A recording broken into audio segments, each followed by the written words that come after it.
Boa noite, meus irmãos.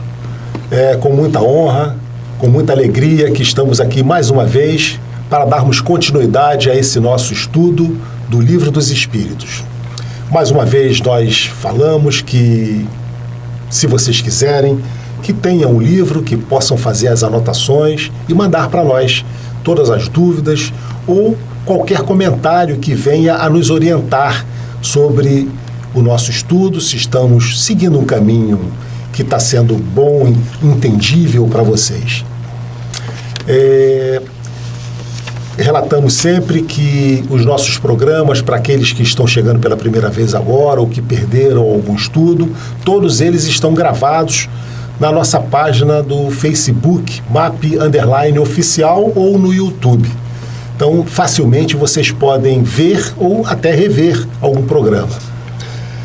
Vamos dar continuidade ao nosso estudo, fazendo a nossa prece, pedindo a Deus, pedindo a Jesus que nos oriente, que nos intua, nos inspire e que essa espiritualidade maior possa estar sempre conosco, para que a gente possa ter a palavra correta, o entendimento acertado e levar para vocês o melhor que a gente possa oferecer.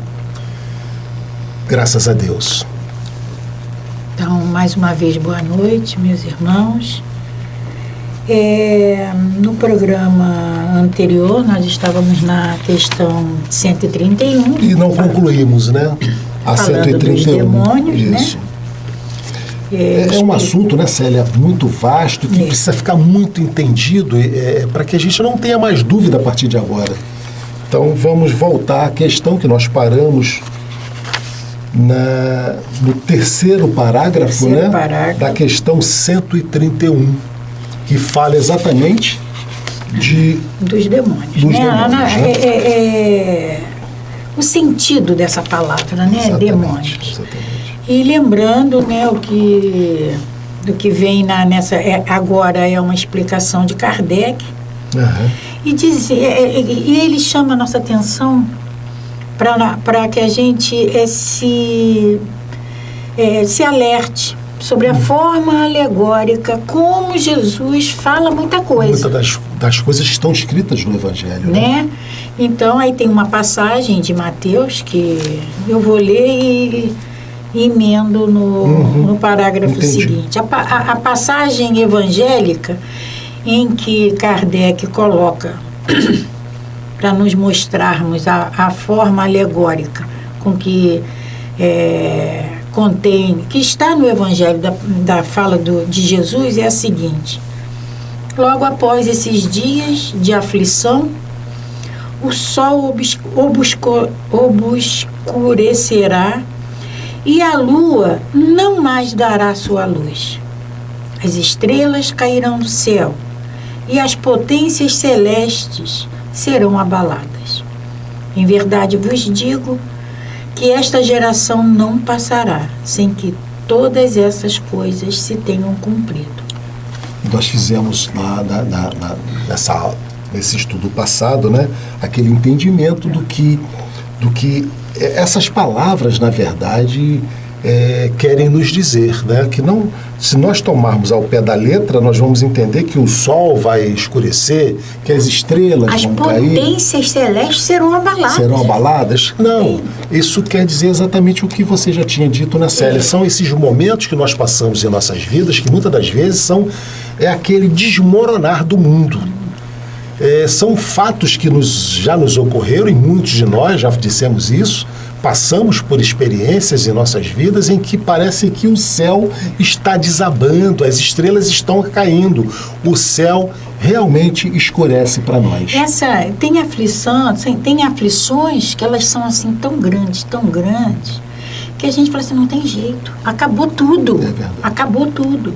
Então é isso que Jesus está falando. Está dizendo para nós, né? E a gente, quando lê isso aqui, não entende nada. Como que vai acontecer isso aqui? Toda estrela caindo. E a gente sempre tem que alertar que tudo isso vai passar, e com certeza todos nós que já passamos, se voltarmos aos nossos pensamentos, vamos relembrar quantas noites terríveis passamos, mas que passou, mas que serviu de experiência, né?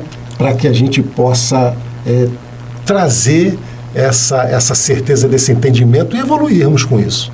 E aí a gente lembra o que Maria, né? O que nossa mãe Maria falou para o Chico, mandou para o Chico, verdade, né? Tudo passa. Tudo passa. Né? Então, por mais difícil que seja, por esse sol obscuro, por essa estrela que caiu, tudo passa.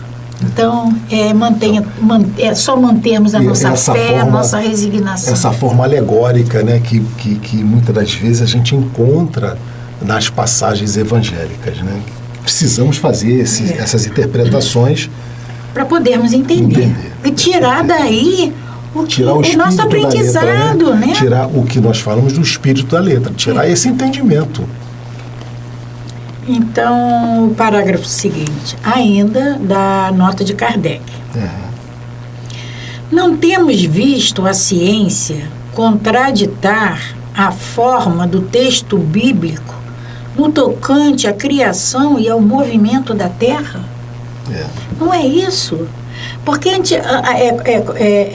lá atrás era o Sol que girava. Nós tínhamos lá a teoria do geocentrismo. Geocentrismo. E quantas pessoas não morreram por causa disso? Foram para a fogueira. Por renegar essa teoria, né, da ciência do geocentrismo, sendo a Terra o centro do universo. Né? E aí vem a ciência e mostra que não. O contrário. Então, repetindo, não temos visto a ciência contraditar a forma do texto bíblico no tocante à criação e ao movimento da Terra?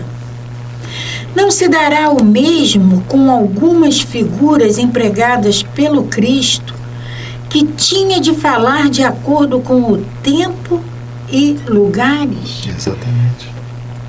Não é possível que ele haja dito conscientemente uma falsidade. Se, pois, em suas palavras há coisas que parecem chocar a razão, é porque não as compreendemos bem ou as interpretamos mal. Erroneamente. Né? O erro não está na passagem, o erro não está na fala do Cristo.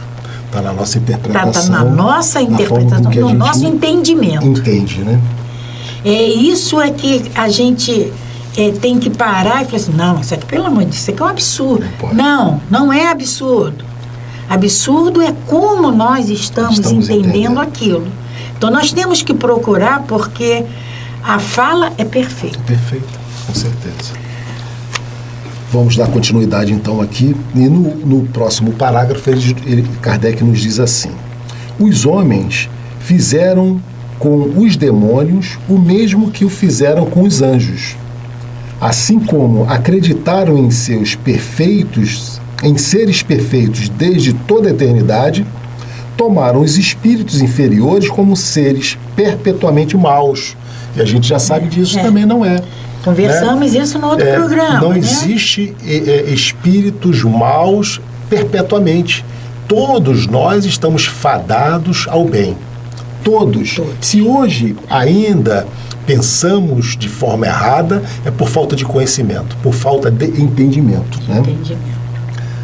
A palavra demônio deve, portanto, compreender os espíritos impuros que, frequentemente, não valem mais do que aqueles designados sobre esse nome, mas com a diferença de que o estado deles é apenas transitório. Ele está naquele estágio. Ele está naquele momento de desconhecimento, de ignorância. Ignorância sempre alertando que é no sentido de saber, de conhecimento das leis divinas. São espíritos imperfeitos que reclamam contra as provas que experimentam e que por isso suportam-nas durante mais tempo, mas que conseguirão vencer, por sua vez, quando tiverem vontade. Então, muitas das vezes a gente está numa fase assim, né, tão difícil que a gente julga, isso nunca vai acabar. Nunca vai acabar. Né? E quanto mais rebelde nós formos, provavelmente a gente vai ter essa confirmação de que a coisa é duradoura. É preciso que a gente ressignifique o que nós estamos passando, o que nós estamos vivendo. Para isso nós estamos estudando, né? Nós estamos seguindo as orientações, os ensinamentos das leis da natureza, né? É preciso que a gente faça essa interpretação para que a gente possa, então, mudar, se for o caso, os nossos caminhos. É por isso que o estudo é importante. Com certeza. Por isso que nós temos esse livro e todos os outros da codificação ao nosso alcance para nos explicar exatamente isso. Nós vamos ser um dia espíritos perfeitos, espíritos puros. Ainda não somos pela nossa falta de vontade. Falta de vontade. Ah, não, mas eu tenho vontade. Não, tem vontade? A nossa vontade é a maior potência que nós temos. Né? Tudo que nós queremos fazer com vontade, nós fazemos. Para mais, para menos. Sempre entendendo que tem o bom e tem o ruim. E eu lembro daquela passagem também evangélica que Jesus nos disse assim: pedi e obtereis. Né? Então, está exatamente junto com a nossa vontade. Pedir e obtereis. Tudo aquilo que a gente pedir e quiser com a nossa determinação e vontade, nós vamos conseguir. Aqui, em alguns programas passados, Kardec fez essa pergunta aos espíritos e ele disse que a espiritualidade nos diz, né, que tudo que for bom e útil, nós vamos ser atendidos. Agora, a gente tem que começar a prestar atenção no que a gente estamos pedindo. Né? O que nós estamos querendo. Né? Então, continuando, poder-se-ia, portanto, aceitar a palavra demônio com esta restrição. Porém, como ela é entendida atualmente no sentido exclusivo, poderia induzir a um erro, fazendo crer na existência de seres especiais criados por Deus. Nós já falamos, vamos mais uma vez, se existisse demônios, seria obra de Deus. E Deus, como Kardec define para nós na primeira pergunta do Livro dos Espíritos, né, o que é Deus? O que é Deus? Né, jamais criaria um demônio. Esse ser bom, né, justo, misericordioso, não ia criar. Não ia poder criar. Um ser mau. E o último parágrafo. Satanás é evidentemente a personificação do mal sob forma alegórica. Alegórica. Satanás é evidentemente a personificação do mal sob a forma alegórica. Pois não se podia admitir um ser mau a lutar de igual para igual com a divindade e cuja única preocupação consistisse em contrariar os seus desígnios. Como a gente vai admitir que existe um ser em condições de lutar contra Deus? Também como num programa anterior, tem que ter lógica. Claro. Como você vai admitir isso? Então não seria uma potência. Tem que ser uma doutrina raciocinada. Como o homem precisa de figuras e imagens para impressionar a sua imaginação, pintou os seres incorpóreos sob uma forma material, com atributos que lembram suas qualidades ou os seus defeitos. A gente tem essa tendência. Aquela imagem do demônio, né? Nós somos ainda muito materialistas, né? Então a gente imagina, a gente materializa Deus, né? É aquele senhorzinho, aquele vovozinho, né? Uma cadeira de balanço, uma cadeira, né? Com um cajado, com o globo, com o universo lá no pé dele. A gente materializa. E a mesma coisa nós fizemos com esses seres incorpóreos. É assim que os antigos, querendo personificar o tempo, o pintaram com a figura de um velho segurando uma foice e uma ampulheta. Ou seja, o tempo a gente mede. Se botar uma ampulheta, a gente tem a ideia de tempo. Representá-lo pela figura de um jovem teria sido um contrassenso. É exatamente um senhor, porque o tempo passou, o tempo passa. Representá-lo pela figura de um jovem seria um contrassenso. Dá-se o mesmo com as alegorias da fortuna, da verdade e etc. A gente não representa a justiça com aquela, né? Então a gente materializa esses pensamentos. É verdade. Os modernos representaram os anjos ou espíritos puros por uma figura radiosa, de asas brancas, emblema da pureza. Não é assim que a gente imagina? A gente imagina aquele anjo. Os anjos. Anjo tem asa, tem harpa. Né? Áurea, né? Áurea. Toca a harpa. Mas isso é a nossa materialização. Isso né? é a nossa materialização. E Satanás, com chifres, garras e os atributos da bestialidade, emblema das paixões inferiores. Ainda tudo isso. E vermelho, né? Esqueci de falar aqui. Alegorias da nossa mente, da nossa criação. Né? Nós fizemos isso.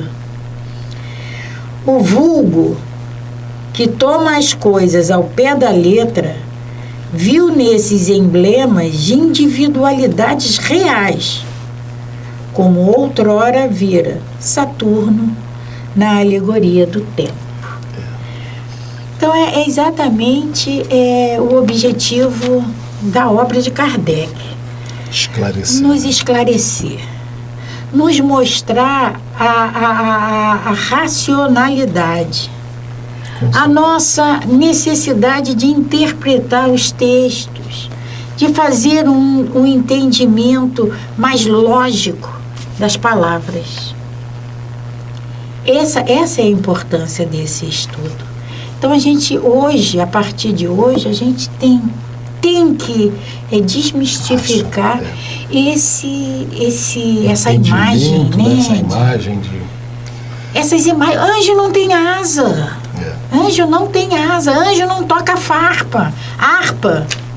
Não foram seres criados especialmente por Deus.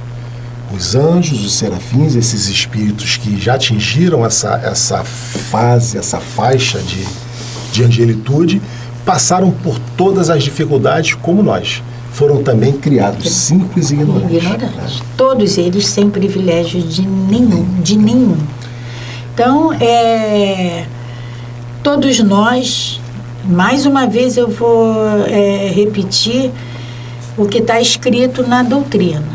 Conhecereis a verdade vos libertará. Então, não temos que ter mais alimentar essas imagens. Essa liberdade é a nossa compreensão, o nosso entendimento, né? Célia, vamos começar então agora o capítulo 2, que vai falar para a gente sobre encarnação dos espíritos. Encarnação dos espíritos. Nós temos 3 itens, que é o objetivo da encarnação, a alma e o materialismo. Então vamos para a primeira pergunta, que vai falar sobre o objetivo da encarnação. Pergunta 132. Lembrando, né, que esse livro é um livro que contém 1019 perguntas. Nós estamos na 132. E Kardec mais uma coisinha, Nivaldo. E não temos pressa. Não temos pressa. É por isso que no início o Nivaldo falou sobre a opinião de vocês. Tá rápido, o importante tá aqui bom. é que a gente não deixe passar nem nada, nenhuma dúvida. A gente precisa esmiuçar, entender, compreender efetivamente tudo que o Kardec perguntou e o que eles nos respondem. E que, principalmente, a gente pegue esse arsenal de conhecimentos e coloque nas nossas vidas, transformando, né, esses nossos entendimentos. Até porque... Como você disse, né, conhecereis a verdade e ela vos transformará. Até porque se nós entendermos, se nós compreendermos, se nós sentirmos esses ensinamentos, nós não vamos nunca mais esquecer. Com certeza. Nós vamos trazer isso. Aí lembra lá de trás que o espírito retrogrado? Não, nós não vamos esquecer mais. E nós já falamos sobre isso, né?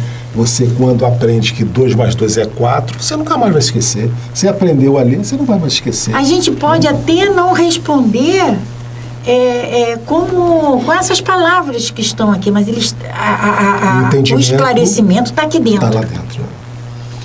Então, a questão 132, Kardec pergunta assim: qual é o objetivo da encarnação dos espíritos? E olha que pergunta ele faz. Quem já não se perguntou isso, né? Para que eu encarnei? Para que eu encarnei, né? Eu tenho, Nivaldo, isso aí eu aprendi, né? E muita gente diz assim: eu não pedi para nascer. Era exatamente isso que eu ia falar. Então fale. Porque antes desse conhecimento, eu ouvia dos meus filhos: mãe, eu não pedi para nascer. Você é que quis me ter. Ai, queria tanto que eles me falassem isso agora. Não pediu, não. Você implorou para nascer. Você implorou para reencarnar. Então, qual é o objetivo da encarnação dos espíritos? Kardec pergunta, e eles vão dar a seguinte resposta: Deus impõe-lhes a encarnação com o objetivo de fazê-los chegar à perfeição. Para uns é uma expiação, para outros é uma missão. E já nós vamos ver essa diferença do que é expiação para missão. Porém, para chegar a essa perfeição, devem suportar todas as vicissitudes da existência corporal. Olha que nós já tínhamos falado lá atrás, né? Nisto é que está a expiação. A encarnação tem também um outro objetivo, que é o de colocar o espírito em condições de suportar sua parte na obra da criação. E para executá-la, que em cada mundo ele toma um instrumento em harmonia com a matéria essencial desse mundo, para aí executar, daquele ponto de vista, as ordens de Deus, de tal forma que, concorrendo para a obra geral, ele próprio se adianta. Então, vamos agora retornar essa pergunta, essa resposta, para que a gente possa ir esmiuçando esse entendimento, né? Então, ele primeiro nos diz que Deus impõe a encarnação com o objetivo de fazê-lo chegar à perfeição. E que para uns é uma expiação, para outros uma missão. Então, a gente vai entender que a necessidade, o objetivo da nossa encarnação é para que a gente exatamente passe por todas essas etapas, essas dificuldades que nós temos nas nossas vidas, e assim a gente adquira esse entendimento, esse conhecimento físico, através dessas dores, muitas das vezes.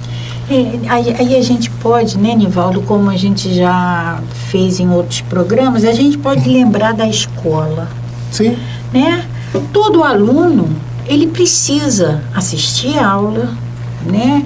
E ao final de um bimestre, ao final de um semestre, ele precisa, mesmo ele sabendo, mesmo o professor sabendo que ele sabe, ele precisa prestar uma prova. E lá comprovar que aprendeu. Né? Comprovar que aprendeu. É exatamente isso que é a reencarnação. Porque nós somos preparados no mundo espiritual para cumprir todas essas etapas que nós temos que cumprir. E olha o que a gente faz quando... E olha o que a gente faz. Mas ninguém veio aqui, não, agora vai lá. Já há muito tempo que você está aqui, agora vai lá. Não, nós fomos preparados. E aí a gente precisa também esclarecer, né, Célia, que toda a nossa programação é para o bem. É para dar certo. Não existe programação para o mal. Aquele que, infelizmente, hoje a gente observa que tomou determinados caminhos errados, não nasceu com essa programação. Ele não se preparou lá em cima com essa programação. Ele veio com uma programação para dar certo, para fazer o bem, para acertar. Aqui é que, com esse véu do esquecimento, que é bendito, né? A gente, e através do nosso livre-arbítrio, a gente vai ter essa oportunidade de provar, como a Célia disse, se aprendemos realmente tudo aquilo, todos aqueles ensinamentos que nós já tivemos em outras vidas e lá em cima, como espírito ainda. Porque, Nivaldo, nosso Pai, ele é tão bondoso, ele é tão misericordioso, que além de nos preparar, de termos essa preparação no mundo espiritual, a gente ainda tem como companhia o nosso mentor, os nossos amigos espirituais que estão nos dizendo, nos alertando, né? E ainda assim a gente comete tudo isso. A gente sempre diz, né, Célia, que eles não vão resolver os nossos problemas, não vão fazer por nós. Mas eles vão estar sempre nos intuindo, nos inspirando. É aquele pensamento, né, que nós temos, aquele pensamento bom, é a intuição que eles estão sempre nos trazendo. Mas aí a gente fala assim, Nivaldo, eu sou fogo, né? Olha, eu sou de... Mas a gente esquece de agradecer. Obrigada, meu amigo. A gente esquece. Obrigada, meu pai. Ele fala aqui, né, Célia, nessa resposta em expiação e missão. A gente vai ter oportunidade aqui ainda nessa obra, lá para frente, a gente esmiuçar um pouco mais esse entendimento de expiação, missão e prova. E prova, né? Vai especificamente isso. Mas só para que a gente possa, assim, não deixar passar, expiação é quando são situações que nos são impostas. Nós viemos para passar por elas. Nós cometemos uma série de falhas, né? Nós temos uma série de senãos, encarnações passadas. Viemos espiar. Então a gente veio, né, para reparar. Exato. O sinônimo dessa palavra expiação seria reparação. Viemos para reparar. E temos que reparar. Se não fizermos agora, um dia nós vamos reparar. E a palavra missão é denominada para aqueles espíritos, né? Aqueles seres que já não têm mais nenhuma necessidade de provar. É o nosso Cristo, é o nosso irmão. Eles vêm normalmente, né, para dar algum impulsionamento na humanidade, né, Célia?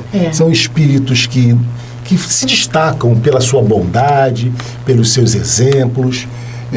São espíritos que vêm com missões específicas para trazer solução de vacinas, muitas das vezes, nos trazer avanços tecnológicos e muitas das vezes avanços morais, né? Nós temos vários exemplos aí, né?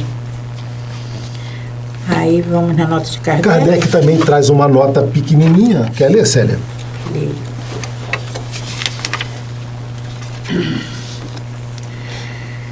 A ação dos seres corpóreos é necessária à marcha do universo. Seres corpóreos somos nós, né? Encarnados. Então, a ação dos seres corpóreos é necessária à marcha do universo. Deus, porém, na sua sabedoria, quis que nessa mesma ação eles encontrassem um meio de progredir e de se aproximar dele. É assim que, por uma lei admirável de sua providência, tudo se encadeia, tudo é solidário na natureza. o porquê da encarnação, né? E as encarnações, a gente tem que lembrar que elas não são estanques. Eu tenho essa, amanhã eu vou... Há um encadeamento, há uma lógica. E o que ele nos deixa muito claro aqui, né, Célia, é que nada impede que em uma encarnação expiatória, aquela que a gente veio para acertarmos as nossas contas com coisas do passado, a gente tenha assim como é que se diz assim, uma evolução fora do normal. Nada impede. Só depende da nossa vontade. Da nossa vontade. E isso é possível. E é o que ele nos diz aqui, isso é possível que aconteça. Só depende de nós. Uma encarnação que poderia ser uma simples expiação, ela pode se transformar em algo que vai nos transformar numa pessoa com uma moralidade muito melhor. Vai fazer com que a gente se aproxime das leis do universo, de Deus, muito. Ele dá as ferramentas, ele dá os meios para a gente conseguir isso. Está aqui, Kardec nos diz, Deus, porém, na sua sabedoria, quis que nessa ação eles encontrassem um meio de progredir, de se aproximar dele. Com certeza. Você vai ter esse insight e vai dar essa alavancada na sua vida espiritual. Mais uma vez, só depende dessa potência chamada vontade. Vontade. Pode ler a 133, Célia. Eu li a outra. 133. Os espíritos que, desde o princípio, seguiram o caminho do bem, têm necessidade de encarnação? A resposta dos espíritos: todos são criados simples e ignorantes, e se instruem nas lutas e tribulações da vida corpórea. Ou seja, as tribulações e as lutas, elas existem para todos. Ninguém encarna e tudo é um mar de rosas. Isso aqui não é um parque de diversão. Até um entendimento aqui, né, Célia? Ele pergunta assim: os espíritos que desde o princípio seguiram o caminho do bem têm necessidade da reencarnação? E a gente perguntaria assim: aquele aluno que no jardim de infância, no primeiro grau, ele passou com nota 100 em tudo, ele precisa fazer o segundo grau? Ele precisa estudar um pouco mais? Claro que sim. Então, isso só demonstra que ele está tendo e vai ter um aproveitamento mais rápido, melhor. Né? Mas ele precisa voltar para passar por todas as escalas, por todos os entendimentos. Aí continua a resposta. Deus, que é justo, não podia fazer felizes uns, sem fadigas e sem trabalhos, e por conseguinte sem mérito. O mérito está exatamente em alcançarmos pelo nosso esforço, nós batalharmos, nós nos superarmos, vencermos esses vícios que a gente traz enrasgado em nós, né? Essas tendências, superarmos, subjugarmos esses nossos pensamentos perversos, maus. Ou seja, depende de quem? Somente da gente, somente de cada um de nós.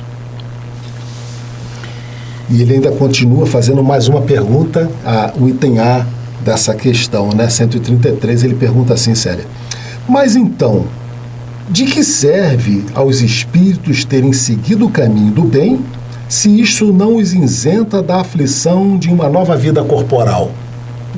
Também é muito fácil a gente explicar isso, né? Muito fácil. Aquele aluno que foi do primeiro ano, que foi um excelente aluno, que tirou nota 10 em tudo, ele precisa dar continuidade aos seus estudos. Então, ele não pode se dar por satisfeito, resolvido o problema.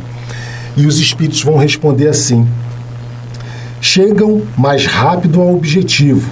E, além disso, as aflições da vida são, frequentemente, a consequência da imperfeição do espírito.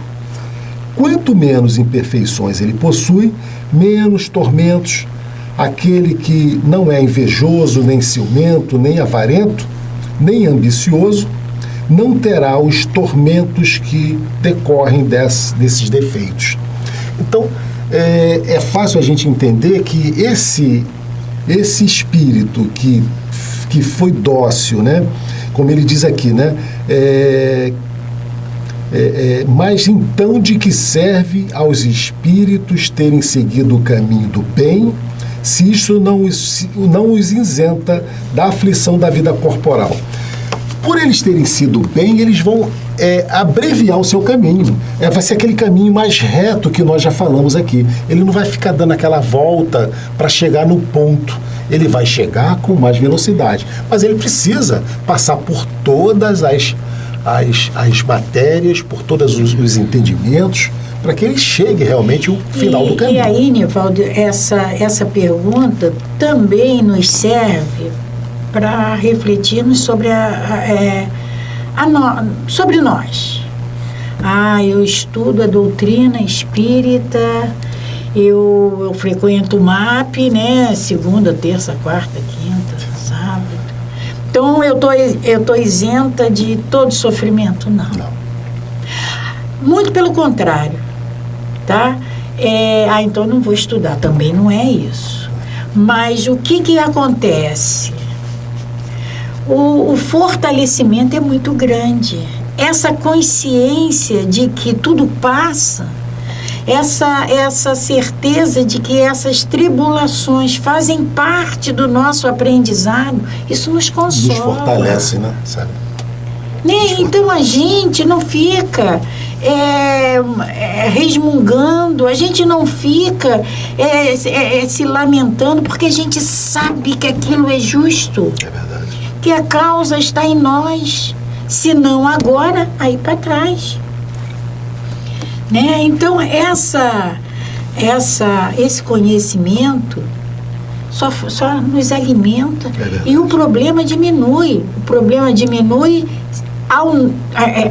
diante do nosso olhar. E aí a gente vai para o próximo item, que é a alma. Sobre a alma, né, Célia? Então, Kardec pergunta aos espíritos: o que é a alma? O que é a alma? Então, isso aí, aqui é para o nosso esclarecimento, né? Alma, toda vez que nós nos referirmos à alma, os espíritos nos diz que é um espírito encarnado. É para fazer a diferença entre espírito e alma. Entre espírito encarnado e espírito desencarnado. Isso. Então, quando a gente ouvir alma, o espírito está encarnado. Né? Estamos lendo algum livro, está lá alma. É um espírito encarnado. Falou espírito, está desmaterializado. E essa pergunta 134 tem a A. Sim. Que era a alma antes de se unir ao corpo. Só para confirmar, né? Tá? Então, o que era a alma quando estava no mundo espiritual? Como sempre, querendo a confirmação da resposta que... Se a alma é o espírito encarnado, o que vai ser o espírito desencarnado? Né? Então, o que era a alma antes de se unir ao corpo? Espírito. Ainda tem o item B, sério. Tem o item B. As almas e os espíritos são, portanto, idênticos à mesma coisa? Aí a espiritualidade nos responde: sim. As almas não são senão os espíritos. É o que nós somos. Espírito. E todos vocês, espíritos. Esses irmãos que estão aqui, que nós não vemos. A gente costuma dizer, né, Célia, que a gente, ao se olhar no espelho, normalmente a gente dizia antes, né? Eu tenho um espírito. Mas agora, depois do entendimento, a gente tem que dizer que nós somos um espírito que temos um corpo. É essa diferença que a gente precisa passar a fazer. Essa diferença que a gente aprende. Sim. As almas não são senão os espíritos. Antes de se unir ao corpo, a alma é um dos seres inteligentes que povoam o mundo invisível e que revestem temporariamente um envoltório carnal para se purificarem e se esclarecerem, que se reveste temporariamente, ou seja, o meu espírito ocupa esse corpo, hoje ocupa esse corpo, porque em épocas passadas foram outros, é temporário. A única coisa que é eterna é o espírito. Essa materialidade aqui é temporária. Então, essa pergunta 134 A, B e C é para nos esclarecer isso. Alma e espírito é a mesma coisa. A mesma coisa. A questão do entendimento. Quando falarmos em alma, trata-se de um espírito encarnado. E quando falamos simplesmente espírito, é um espírito desmaterializado. Porque senão seria assim, porque aquele espírito encarnado, que o espírito desencarnado, então fica simples, alma e espírito. Célia, a gente vamos ter que parar por aqui, porque a 135 é longa. A 135 é uma pergunta longa e que a gente já está aí no nosso finalzinho, né? Vamos deixá-la para a nossa próxima semana, nosso próximo estudo. Vamos então agora, mais uma vez, reforçar a nossa fala, de vocês acompanharem sempre conosco o nosso estudo no Facebook, MAP_Oficial, no YouTube, e que mandem para nós os questionamentos, o que vocês estão achando sobre o estudo, e se houver alguma pergunta, nos remetam. A Célia vai fazer a nossa prece de encerramento, nosso agradecimento final. Então, agradecemos a todos vocês por esse momento de estarmos aqui juntos. Agradecemos ao MAP por nos trazer esses ensinamentos preciosos, esses ensinamentos que devem e podem nortear as nossas vidas. Então vamos agradecer a essa espiritualidade amiga, agradecer ao nosso Pai, aos mentores dessa casa, a Francisco, a Fabiano, por mais uma vez conseguirmos chegar ao término de mais um programa, de mais um estudo. Pai, te agradecemos pela oportunidade, te agradecemos por tudo que Tu nos permite fazer, por tudo que Tu nos concede. E te pedimos, Pai, que nos ajude a sermos merecedores de receber todas essas graças, de receber todos esses auxílios, e nos ajude principalmente a empregá-los, a colocá-los em práticas nessa nossa existência. Porque precisamos, porque já temos a vontade, já vem em nossos pensamentos a necessidade de transformação. Por isso estamos aqui, Pai, e te agradecemos com toda a nossa vontade férrea para alcançar esses objetivos. Nos ajude, nos fortifique, nos ilumine para percorrer esse caminho. Que assim seja, Senhor.